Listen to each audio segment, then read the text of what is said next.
This video is sponsored by Rocket Money. If you know me, you know I love me a good spreadsheet. It's a great way to keep things organized and legible at a glance, and though I have put some together for the sake of budgeting, there are always going to be recurring payments that you've straight up forgotten about. You look at your bank statement and wonder if you really spent that much money this month, only to find out that you've still been paying for that app you haven't used in years, or that service you started a free trial for and never canceled. It all adds up, and that's where Rocket Money comes into play. Rocket Money is an all-in-one personal finance app that helps you cancel subscriptions, lower bills, and manage your money more responsibly. One of the best features Rocket Money has is identifying and listing all your active subscriptions once it's linked to your accounts, allowing you to cancel any unwanted ones in just a few taps. It also allows you to create customized budgets in seconds, showing you specifically what categories you're spending the most money on. Rocket Money notifies you about upcoming charges or when your balance is low to help avoid overdraft fees and late fees as well. And when using its premium features, Rocket Money has helped its individual customers save up to $740 a year, and collectively over $880 million in canceled subscriptions. Take control of your finances today by clicking the link in the description or by scanning the QR code on screen to get started for free and unlock even more features with premium. Thanks again to Rocket Money for sponsoring this video. Okay, on with the show.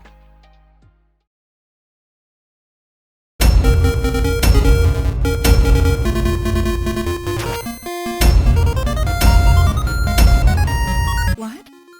Zelda? No, my name's Marin. Well, Charlie, you finally snapped out of it. Name's Tarin. Marin and Tarin? Pretty sure that's a Shin Megami Tensei thing. Wow, this looks pretty heavy. You won't be able to lift it with just your bare hands. Get ready to read that 2,000 more times. Okay, that's just a chain chomp. In fact, it's even more of a chain chomp than the one we saw in the last game. Makeup, jewels, dresses, I want it all! You can talk. Why can you talk? You're like the one chain chomp across both Mario and Zelda that I've ever seen speak before. My Bow Wow is so proud of his fine fur coat. Fur coat? Chain chomps are big metal balls. They don't have fur. Right? Because if they do, that changes my entire outlook on them. Yes! It's the Bucket Mouse! Thanks for calling! Well, you must have dialed the wrong number. Is that right? Well, who was I meaning to call? Hey man, when you want to save, just push all the buttons at once. Don't ask me what that means. I'm just a kid! Well, being a kid doesn't exempt you from that weird-ass omniscience you have. What made you say that to me? Were you possessed by a fourth wall-breaking spirit of some kind? Did you hear a grown-up say that? Why would they know about saving and buttons? Well, it seems that after you save, you'll start at the last door you went through. I'm not really sure why that is, because I'm just a kid! Well, no, I don't think that has to do with you being a kid so much as it has to do with the quantum existential mechanics and physics of being in a video game. When I save what? I'll start what? Like, yeah, the game, but you and I know that. Do these kids know that? The last one didn't seem to know what he was talking about, but this one does. He just doesn't understand why. What kind of analog horror boosh am I getting myself into? Yep, those are my boys. I'm Papa. Pleased to meet you. I'll be lost in the hills later, so keep a lookout for me here. Oh, so it's you. The omniscient being that knows about the outside world and about everything that is and will be is you. Because otherwise, I can't explain how your kids know what they've told me, nor how you know you'll get lost later. And if you know you're going to get lost, can't you just avoid the thing that gets you lost? Or do you not know how you get lost? Why do you know you're going to get lost, but not how? By the way, my baby wants a Yoshi doll. I saw one at the trendy game, but I couldn't get it. Well, why don't you ask your husband to get you one? He seems to know everything about everything in this world. Surely he can figure out a crane game. Link? I don't think you should. You might get put on some watch list. Oh, thank God. Could you imagine if a place called the Mysterious Forest was really mysterious? We'd truly be fucked then. So, despite the fact that Syrup's Hut is where she makes the magic powder for us, much like how she does in A Link to the Past, what the magic powder does is a little different than that game. The very first example we come across is the fact that it does nothing to the mouse in here, but it does have an effect on the torch, lighting up the room, meaning we likely don't get a lamp in this game. And while it doesn't exactly have to do anything, it's kinda odd to have a unique creature in the form of the mouse that you can't interact with, magic powder or otherwise. It could have been a better opportunity to teach the player that the powder affects beings too, but they again reserved that for the buzz blob on the way back to the mysterious forest.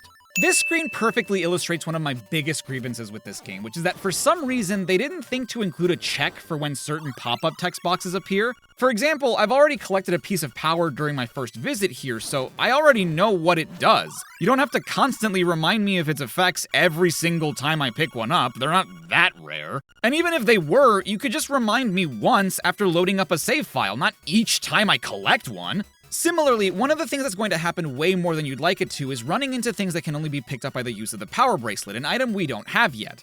Telling us that information once is helpful, and I'd even go so far as to say that I wouldn't mind if this text popped up every time we try to lift heavy things before getting the power bracelet. The thing is, this message appears on every single new screen if you so much as touch a heavy object. And it's like, I get it, I can't lift it, I wasn't trying to.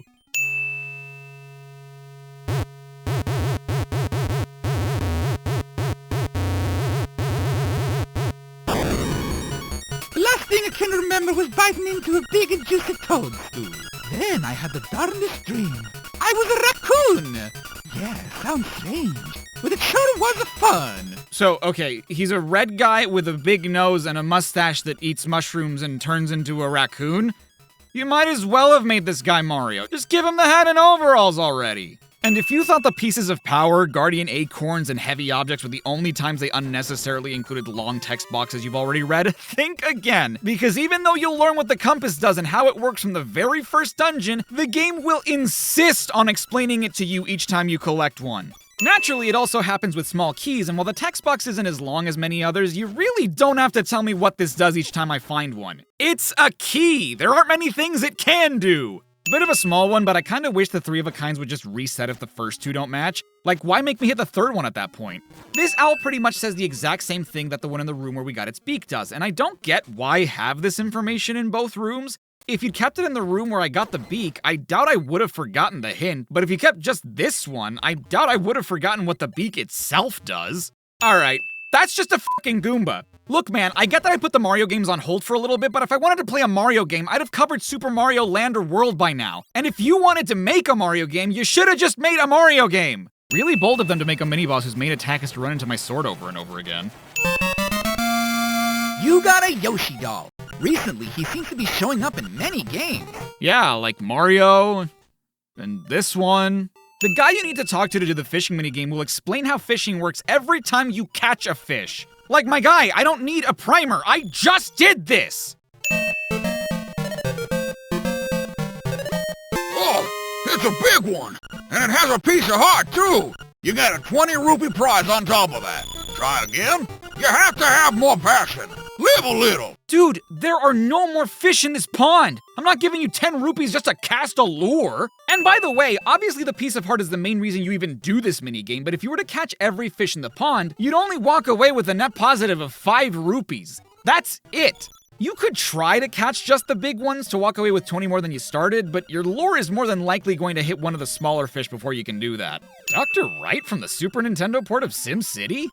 Okay, it's not a Mario reference, I guess, but I'd have thought you'd have a Metroid or Donkey Kong reference before one to the guy who is himself a reference to the man who created The Sims and Spore. Wait, why can't we bring Bow Wow with us? What, he can eat almost anything but is too afraid to come inside a dungeon? So these guys are called mask mimics, but you don't fucking fool me! That's the shyest guy I've ever seen! Calling it now, this game's final boss is gonna be Bowser. I will be shocked if I don't end up fighting a giant turtle at some point in this game. So, the pose voices are back, which is weird, right? I went through the whole spiel about how defeating it is different depending on the region you play the first game in, and considering that the Game Boy doesn't have a built-in microphone, how are we supposed to defeat it? Well, much like the Western release of the first game, you can use arrows, but unlike the Western release of Zelda 1, they won't be defeated immediately. Not to mention, you likely won't have the bow and arrows yet because they cost almost as much as the max number of rupees you can carry, which, you know, You can also use bombs if you have any, which will defeat them right away, but the surefire way, which is how I'm sure the game expects you to do it, is to toss pots at them, since they're always found in rooms with pots. But, and I'm just finding this out now, you can also defeat them instantly by playing the Ballad of the Windfish on the ocarina, likely as a cute nod to how they were originally supposed to be dealt with. However, given that this is only the second dungeon, and the place where you find the power bracelet, one of the 2 items you need to even get the ocarina, with the other being an item you don't get until the dungeon after this, there's no way you'll have the ocarina to do that. Pole's voices only appear in this and the 6th dungeon, and by then, you probably aren't even thinking to try something else to defeat them when the pots already work so well. Oh, by the way, the text boxes for not being able to lift heavy things still show up even after you've obtained the power bracelet if you don't have it as one of your 2 active items, and I'm sorry, but that's just asinine. I already have the thing I need, and I know what the thing does. You don't have to keep reminding me. Damn, bro. You can just climb a ladder without using your hands? You know, 1 reference is cool. It's a bit of an Easter egg, a did you know of sorts. 2 references is cute. Okay, you're being a bit cheeky, I see you. Referencing several enemies from a single series makes you either an official part of that series or Super Smash Brothers, and you sure as shit don't fight Master Hand in this one. At this point, I don't think it's far-fetched to call Link's Awakening a Super Mario game. Nah, you can't hurt me as long as I have my bottle. Why would you tell me that? The hell's the matter with you? Obviously I'm gonna hurt you now. Oh, I can't move, but I'm still alright. Your little sword won't break this bottle. Dude, you know what? Actually, I appreciate it. You obviously want me to get this next instrument of the siren, so I appreciate the assist against yourself.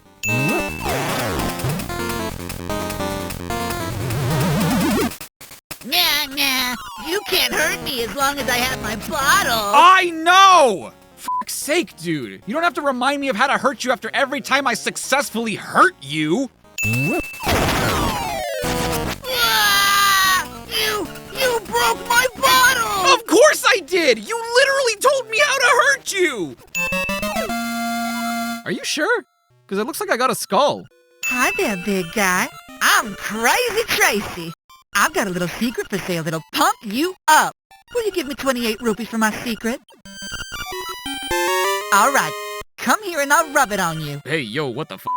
Oh, the potion thingy. Not your secret.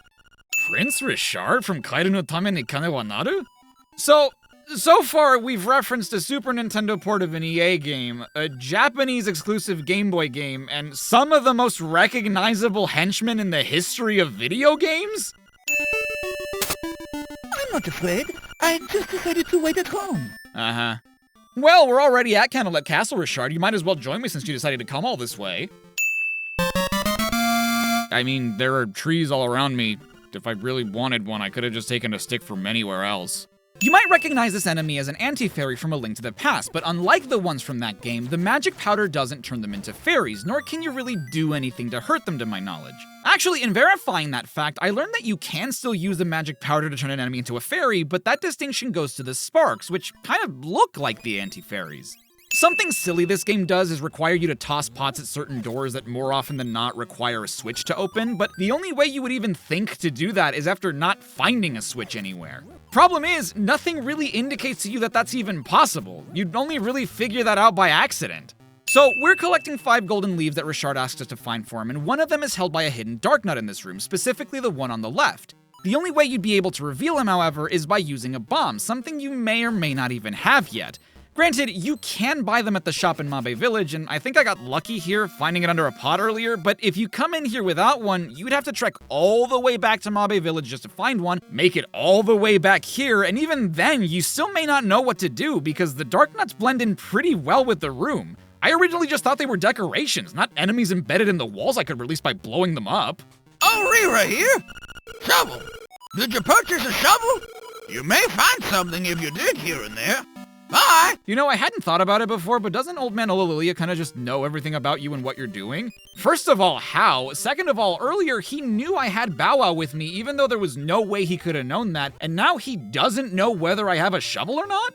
Something you might have come across at this point are the secret seashells, found in specific key areas across Koholint. All you're told is that if you find a lot of them, something good is bound to happen, so naturally you'll want to try and find as many as you can, with there being a total of 26 to find. There's a place called the Seashell Mansion where you can turn them in to register the ones you found, and you only really need to collect 20 out of the 26 to get the reward and upgrade to your sword.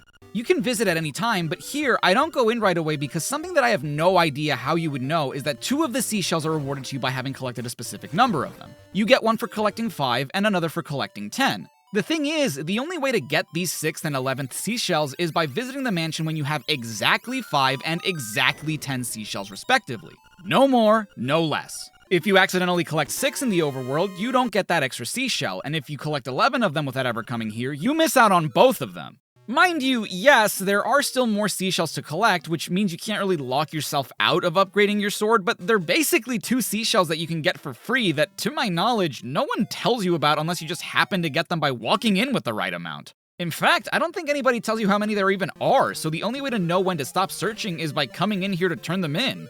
Ah, très bien. I see you have recovered all of the leaves. Now move this box and you will find your reward. Yeah, I've watched enough true crime to know that if someone asks you to go down to their basement by yourself, especially a guy that got kicked out of his own castle and sent me to find some arbitrary leaves and lives with frogs, it's probably not a good idea. Oh, cool, you have a skeleton down here. I'm so f***ed.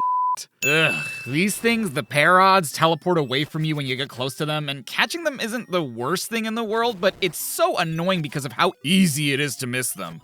So, because I apparently suck ass at this game and can't even get the Dodongo snakes to eat my bombs, I found out that you really only need to defeat one of them. I left to go get more bombs, but when I came back, the remaining snake was gone and the teleporter was suddenly there. Again, I can't even handle it when Bay-by-5 pokes my eyes when they're closed. Could you imagine being an eyeball that just falls on the ground and then gets slashed at a whole bunch?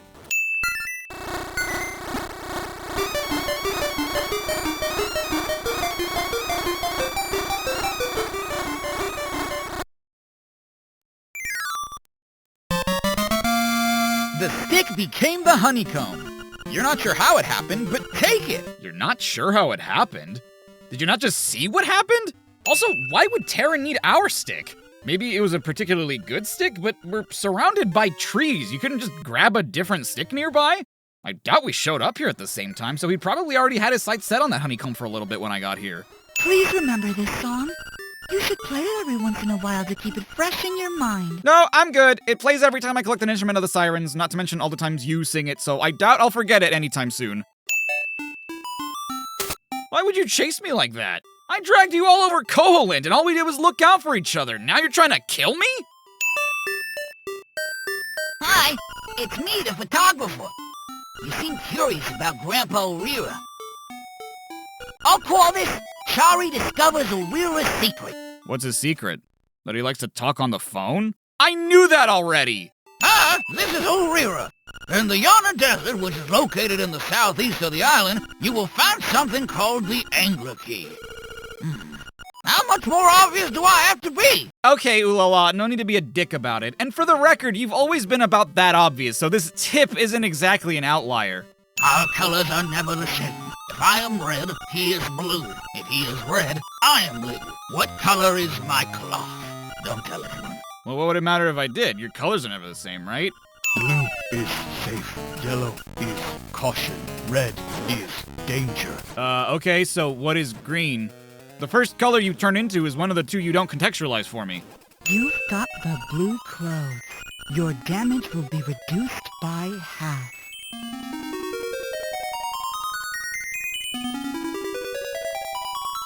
I will now take you out. Like on a date? Or kill me? I know what you're saying, but you could have phrased that better. You don't know the proper etiquette when dealing with a lady, do you? You should have brought flowers or something. Then I might be more inclined to talk with you. First of all, I had no idea you were in here when I walked in. Second of all, if I had to give a lady a present every time I talked to her, I'd be too broke to ever see my wife again. Hi-ho! Hey, yo, I just got here. You don't gotta call me that. We don't know each other like that. You got Marin. Is this your big chance? My big chance to what? See what's under her dress? Because I gotta tell you, that's currently happening right now. Also, I've heard of objectifying women, but never quite this literally. This is my first walk with you, Chari.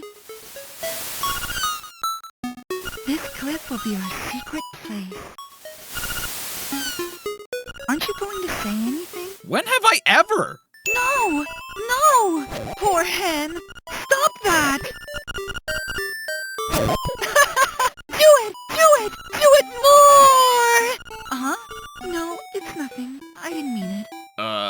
just stab this chicken so many times that I turn the girl who has a crush on me into a sadist? God, these games make me say the weirdest shit.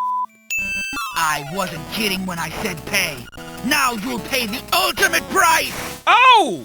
Well, damn, if I'd known I'd be blasted by a death laser for stealing a bomb, maybe I wouldn't have stolen a bomb! You should really have a sign outside or something that says all shoplifters will be obliterated by death beam from owner upon return to the premises. No, literally, the owner will shoot a death laser from his hands and kill you! Yep, the ball got lost, just like you said.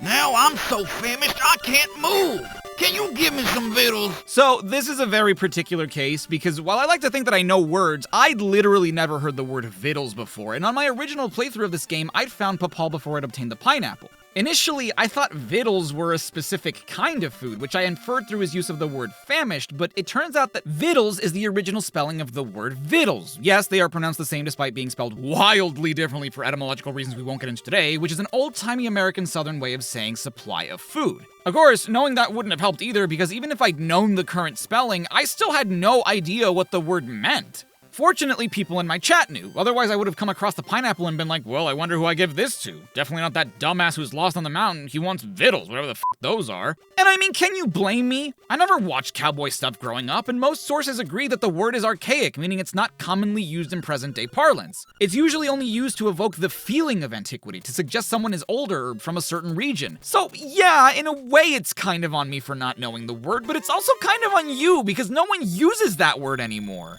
Hi-ho! Little Marin, welcome! Oh, shucks. You're here too. I'm sorry. Well, f me, I guess. I'm sorry I ever brought you that honeycomb, you hairy bastard. And that was after you called me a hoe. Whatever, man, I don't care anymore. At this point in the game, we're coming across an issue that I didn't realize we were going to have. During the early game, you don't feel it as much because you don't have many options, but now I'm finding myself constantly switching my items, and that's fine. Every Zelda game so far makes you do that. But I think that it's because, coming off the heels of A Link to the Past, I'm so used to how it worked in that game. You bring up the submenu, you navigate to the item you want, and you close the submenu. In fact, I'm pretty sure that's how it works in the first game, too. Here, though, you have to open the submenu, navigate to the item you want, actively select which button you want to assign that item to, and then close the submenu. I know that the extra step of assigning which input does what function doesn't sound like a big deal. I mean, it's literally just pressing a button. But part of the issue is precisely that you didn't have to do that in the last game, so I found myself constantly navigating to the item I wanted and closing the menu because that's how it's worked before. Not to mention, unlike the last game, your sword and shield were always active, whereas you can unequip them in this game, and I do understand why, given the fact that the Game Boy doesn't have as many buttons, but I feel like that just adds to how many times I need to open the submenu now. If I need a combination of items to do just one thing, like jump over a large gap, I need to equip the Pegasus boots and Rock's feather, and then re-equip my sword or whatever other item when I'm done. Oh, f*** off! You couldn't design your own fiche? You had to take that from Mario 2? This has to be one of the easiest bosses in Zelda history. You kinda just float there, slash, and you win. All this guy does is bob up and down until you hit him again. This is O'Reara. Now you're being haunted by a ghost? Well, how about taking him where he wants to go? I would if he told me! You know, for a game that loves to repeat its text boxes, I have no idea how you're meant to trigger the ghost's dialogue. I did 3 of the trade quest exchanges, got 1 of the Mad Batter upgrades, and was about to collect a secret seashell just a couple of screens away from his house before he ever opened his mouth. There were a couple of times where I was just standing there waiting for him to say something, but nothing. And yeah, having played this before, I did know where he wanted me to take him, but I was so perplexed as to why he hadn't said anything yet. If this was my first time playing, I'd be so confused because I wouldn't know what to do with him. What's this? A letter for me? I'm so happy! And look, the letter came with a photograph. That's just fucking Princess Peach! Okay, now you guys are just trying to piss me off. Also, if the Mario characters do exist in this universe where the Mushroom Kingdom and Hyrule just coexist, people would likely know who Princess Peach is, right?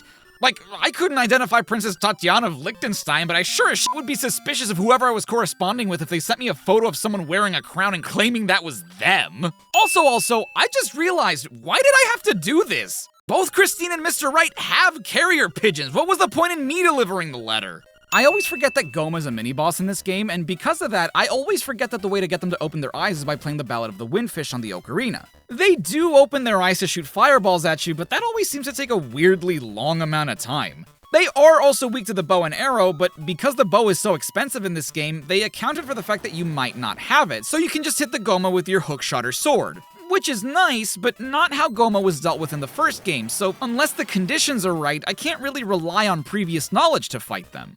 I swear to Hylia, I better see some Dark Nuts, Peanuts, Levers, Gels, and Octoroks in Super Mario Land 2. Dude, I hated the slime eel. While there are parts of the arena where you can be safe, the problem is that its head pokes out of one of these 4 holes, which you need to hookshot to reveal its weak point, meaning you have to run toward the head to grab it, risking running into its tail. On the flip side, you might be on the completely opposite end of where you need to be and not be able to do anything without getting hit. Another issue you'll run into, which to be fair was kind of the case in the last game too with the magic bottles, is that if you navigate your cursor above the ocarina, the game opens a mini menu for you to select which song you want to play, and I kind of wish it would only show up if and when I selected that item at all. So I was surprised to find out that this game marked the first use of the bomb arrows, not only because it's not something I expected you to be able to do, but because no one really tells you can, not even the manual. It does mention that there are items you can combine to achieve different effects, and uses the Pegasus Boots and Rock's Feather to jump larger distances as an example, but the only other example is the bomb arrow. At the very least, if I couldn't figure out how to jump larger distances, the manual would tell me how, but I would have no idea I could shoot a bomb at something with an arrow. I'm Mamu on vocals. Oh, it's all a dream. That explains so much. Of course, Mario and friends didn't see Goombas, Piranha Plants, Cheep Cheeps, Bloopers, Boos, and Chain Chomps in his dream world, so maybe it doesn't explain a whole lot. In order to get to the 6th dungeon, the Face Shrine, you need to enter a southern shrine first to get the Face Key. In this southern shrine, we find a relief that tells us that Koholint Island is all an illusion that we can only escape from by waking up. The owl that's guided us over the course of the game has already alluded to this several times, and this all but confirms it. It's supposed to be this big reveal that kind of changes how you see the island and its people, but it's just now dawning on me that this can likely get spoiled for you. I mean, obviously, the name of the game is Link's Awakening, which is a kind of double entendre since you literally start the game by waking up, but after you complete Catfish's Maw, if you talk to Ularan to see what to do next, he'll point you in the direction of the signpost maze so you can meet Mamu. The thing is, you need the song you get from Mamu for the dungeon after the Face Shrine, but you can go and get it now. Obviously, if you don't know who Mamu or Wart is, meeting him won't mean anything to you, and may even just be seen as a random reference like the rest have been. But considering the game he's from, especially when they use his original Japanese name, Mamu, the whole "this is all a dream" thing gets a lot more obvious. Whiz robes. These stupid-ass knight chess pieces. I thought I understood how they worked, but nope, I just got relatively lucky on my first playthrough. This is the one time you have to open a chest like that, and I don't get what the point is. Hey, dummy! Need a hint? My weak point is... Whoops! There I go, talking too much again. Let me guess. Your face? All of you? Regardless of how obvious that is, why would you tell me that? So, I don't know what was going on here, because I knew that all I had to do was push the weathercock to reveal the way to the flying rooster, but it was just not happening for me. I thought I was maybe missing something, and it did eventually work, but I have no idea what I did differently. Huh? What? So, the game wasn't kidding when it said that the Frog Song of Soul could liven up unliving things? Cause I got a question, what's the limit on that? Theoretically, if Grandpa Ulquiorra died of old age and I brought him back with my ocarina, does he die again? How long does he live for after that? Does he come back to life the way we met him as an old man, or does he revert to a younger version of himself? If so, what determines how young he is when he revives? What are the rules, damn it? This is actually the only other secret seashell that you could miss if you didn't come get it with the flying rooster. And I wonder how many people even know that a seashell is here, because you've likely found all 20 and gotten the sword upgrade by now, so this is just a bunch of rupees. Oh hell no! They made Luigi the sad, lonely guy that lives on the mountain with some chickens? Why can't he live in Mabe Village near the sad, awkward guy that only likes to talk on the phone? Is that Kirby?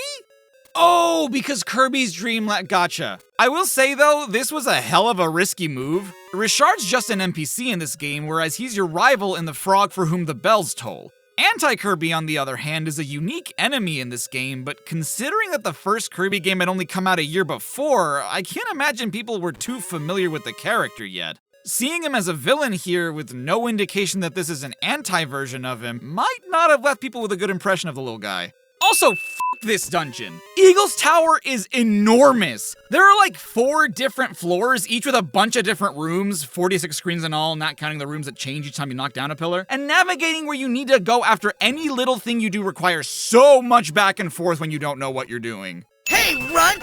You think you can take me? Alright, boys, get this punk out of my face!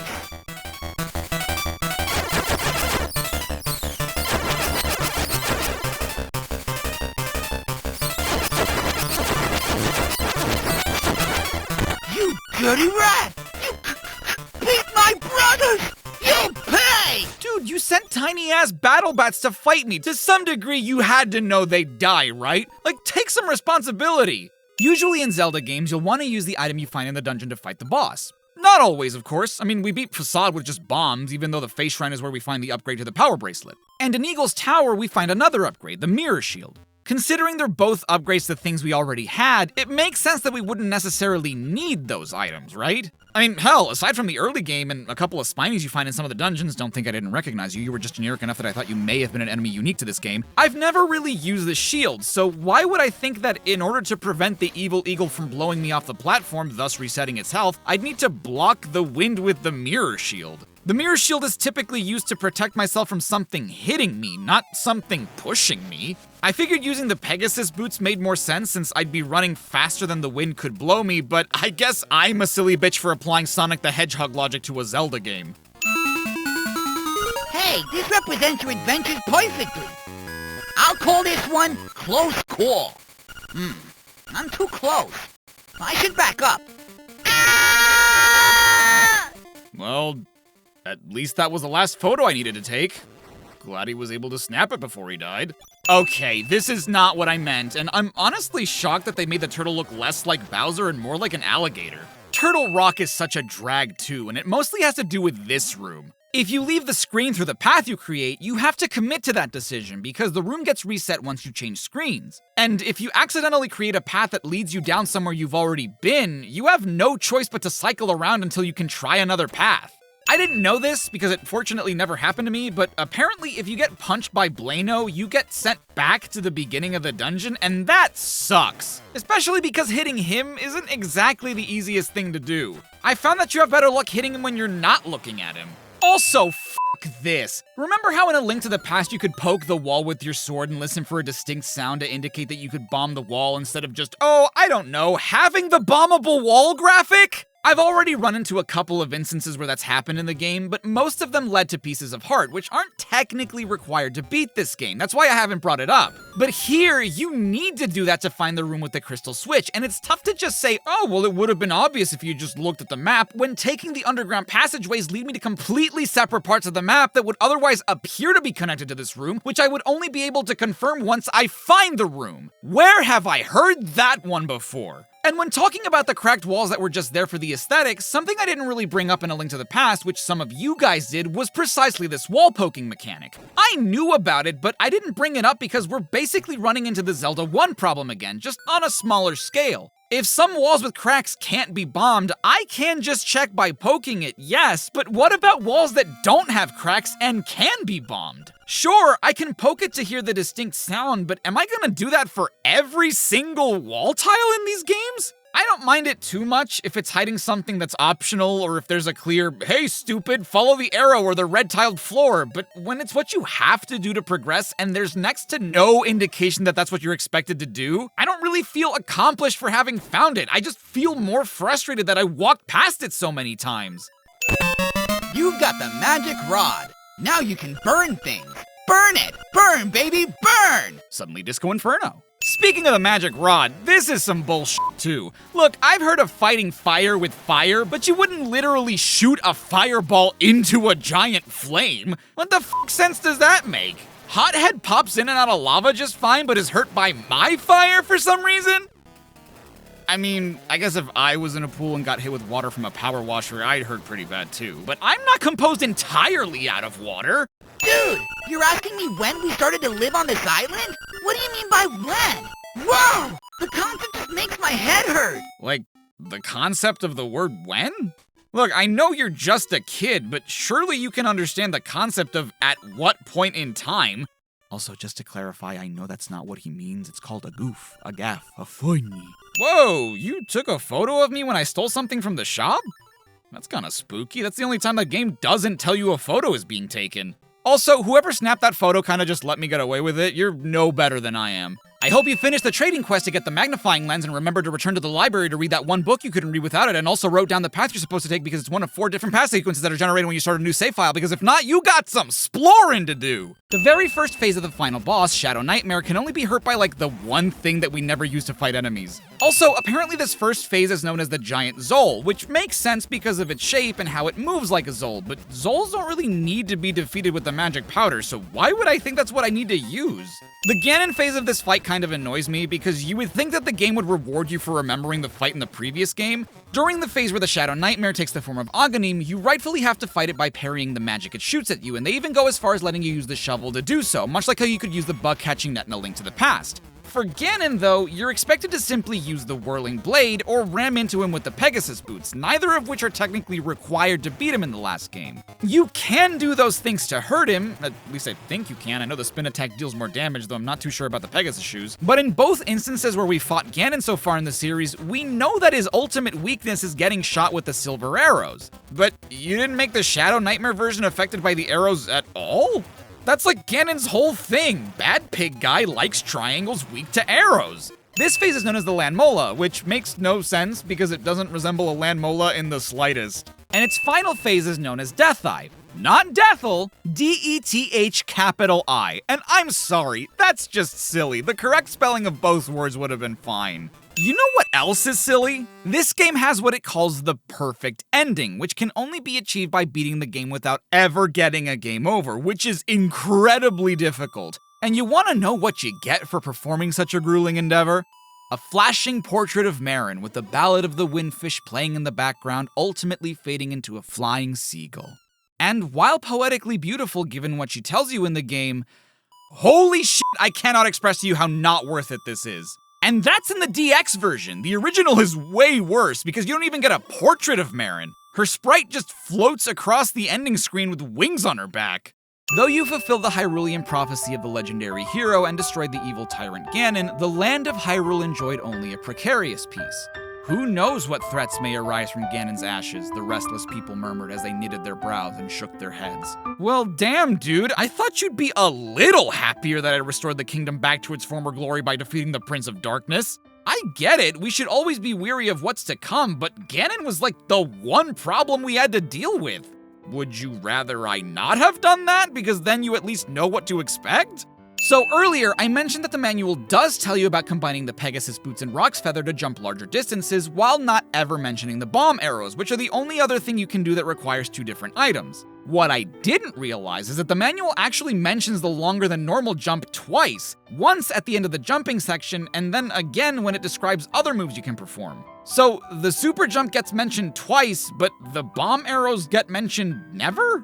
The description for the golden leaves is technically incorrect. It says that you find them and trade them for a dungeon key, but what actually happens is that you give them to Richard, who opens the way to his basement, which leads you to his backyard, where you then have to find the correct path to reach the area where you then have to dig the dungeon key up. Like, yeah, you can't get the dungeon key if you don't trade in the golden leaves first, but that's like saying that we woke up the windfish because Marin taught us a song when there's a bunch of shit that happens in between before that can even happen. And speaking of the dungeon keys, their order in the manual is wrong. Again, technically. You could collect them in this order if you got Mamu's song before going to the Southern Face Shrine, but even the game expects you to do the Face Shrine first. Marin, this maiden from Mabe Village saved your life when she found you washed up on the beach. Marin bears an uncanny resemblance to Princess Zelda. She does? I get that that's what they're going for, but I don't know. Maybe if I swapped her hair out. Nope, that does not look like the Zelda from this era. I feel like a woman who calls herself Crazy Tracy would be offended at being described as moderately odd. Which, now that I think about it, what does make her crazy, let alone moderately odd? She doesn't seem much weirder than anyone else we meet on this island.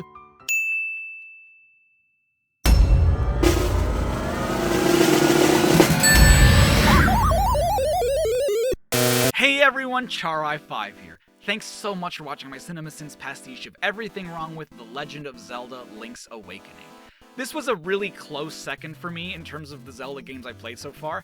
I think it's a lot better than A Link to the Past was in terms of charm. I think the game is very well written, particularly given the limitations of the Game Boy when compared to the Super Nintendo. I love the characters, I love Koholint Island compared to Hyrule in the last game, and the only time it sort of loses me is near the end, where some of the dungeons do get pretty big and kind of tricky to navigate.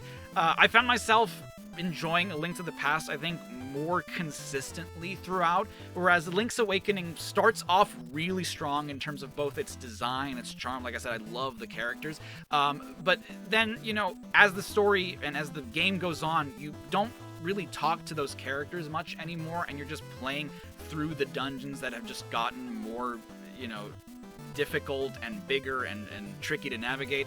Overall, I still love it. I think it's a great Zelda game. Question of the video: who is your favorite NPC in this game? It's not like there's a whole lot of them to choose from. There's not a plethora of them or anything, but there are definitely enough to the point that I think that everybody can choose a favorite. And obviously, Marin's an easy pick because she's kind, she's goofy, she's got so much personality. I love Marin, but I think a really close second for me are Papal's kids. I just think it's so funny that they have to follow everything up by reminding us that they're just kids, you know, like, what do they know? Disregard what they ask. They're just kids. You know, I don't know what I'm talking about. I'm just a kid. On screen, you are seeing the names of the wonderful patrons and channel members who decide to contribute financially to this channel every month. And if you'd like to see your name and profile picture alongside theirs, you can do so by following the link in the description or by hitting the join button underneath this video. But of course, free things like liking, commenting, subscribing, and sharing this video with people you think might enjoy it also helps out a ton. Make sure to check out CinemaSins, whose format I pastiche.